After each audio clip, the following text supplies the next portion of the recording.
Yeah, it actually, in my personal experience, it enhances the capacity to go for what you really want to go to, because you don't have to be afraid that if you're not getting it, you're not going to be well, right? So one of the biggest experiences that I have with clients is that I have a really big challenge dreaming big.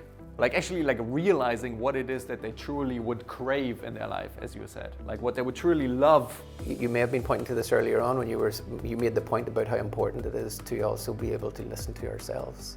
What is, and I think moment by moment, our listening for ourselves in terms of what's the narrative that I'm carrying about this project, this challenge, this goal, this game, this whatever it is that's in front of me, or what's the narrative that you have about yourself in the face of that. For me, this is not dictionary definition, but for me, resilience is it's a feeling that enables us to keep going. So it would fit with that, but resilience might also be a feeling that he has by being able to accept that I'm never going to get everything done, but I can keep going, knowing that I'm never going to get everything done. There's always going to be more to do than I can actually possibly get through. Whereas if his thinking is, I've got to get it done and I'll only be happy when I get it done, his resilience will go down. His feeling of being able to keep going and being able to have clarity, to be able to move smoothly through or to be able to move effectively through will be compromised. So now that's how I see that. I mean, if you went back to the origin of the word, like spring back. So if you think about a spring, a Sprungfeder, right? So you push it together, then it has resilience, it springs back.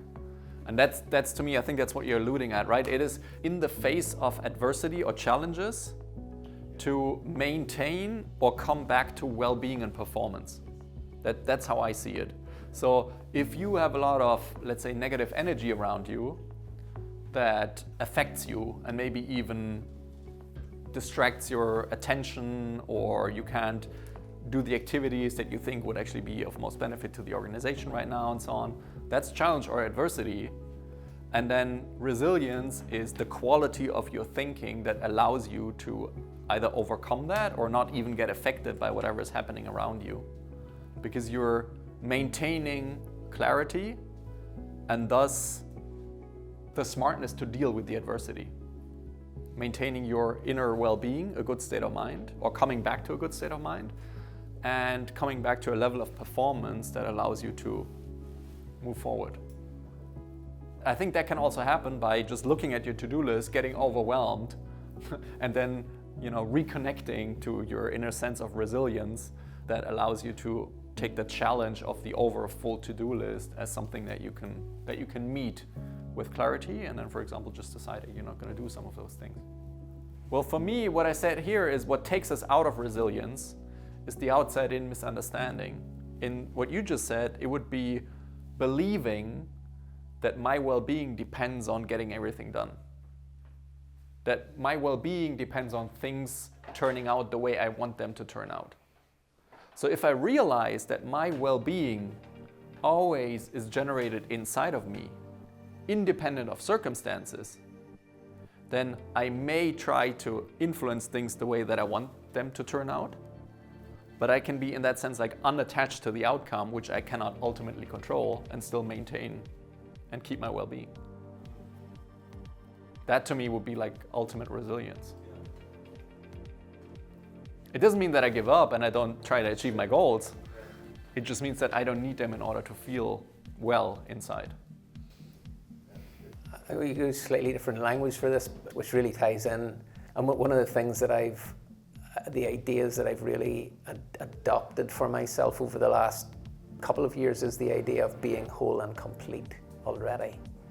And if I'm whole and complete already, for me, that's been a really powerful concept that ties in with what you've just said and what you've said. Because if I am whole and complete, I'm whole and complete irrespective of any outcome. There may be outcomes I want, there may be outcomes I don't want. I may have successes in terms of, I'm aiming for something, I get there, or I'm aiming for something and I don't. but I'm not compromised. In a sense, my resilience, my ability to connect with clarity, my wholeness and completeness are not compromised. I am intact. And what I have found is that just embracing that as an idea has been really powerful for me.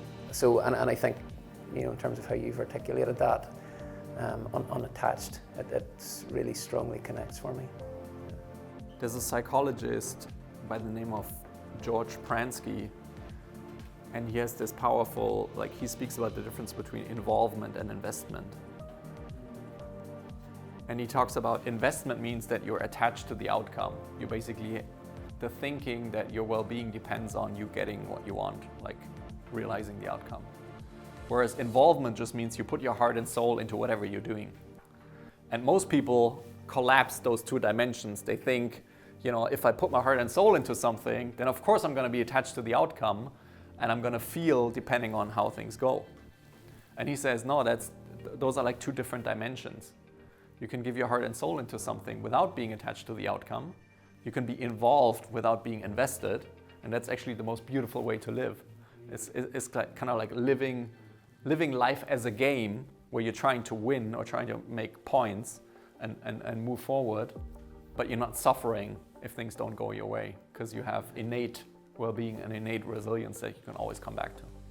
And it doesn't have to compromise the degree to which you're going for it. Yeah, it actually, in my personal experience, it enhances the capacity to go for what you really want to go to, because you don't have to be afraid that if you're not getting it, you're not going to be well, right? So one of the biggest experiences that I have with clients is that I have a really big challenge dreaming big. Actually realizing what it is that they truly would crave in their life, as you said. What they would truly love to invite into their lives.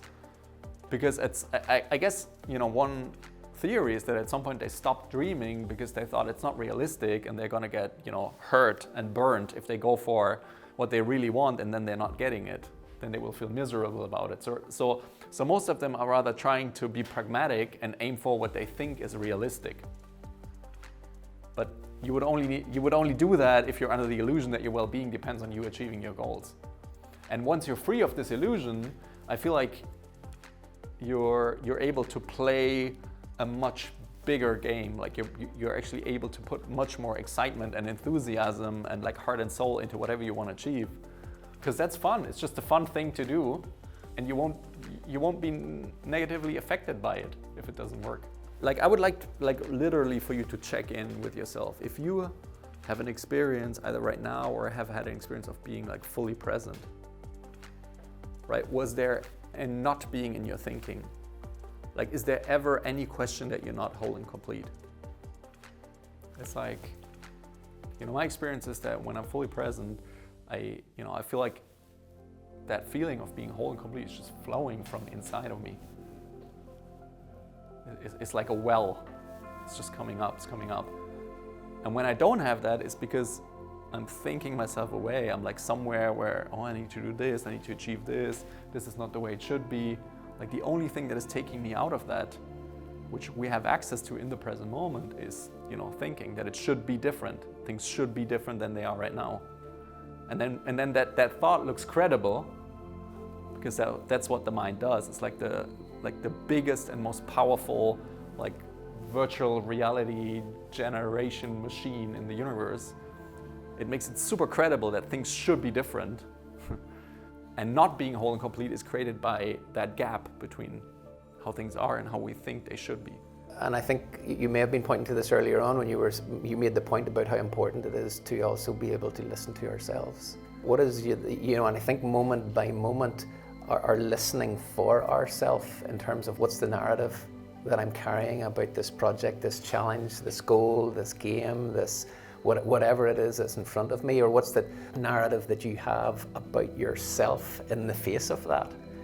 I can't cope, I can't handle it, I'll never manage that. If that is our narrative, that's the cloud that gets in the way of us having access to all of the resilience and all of the clarity that is available to us.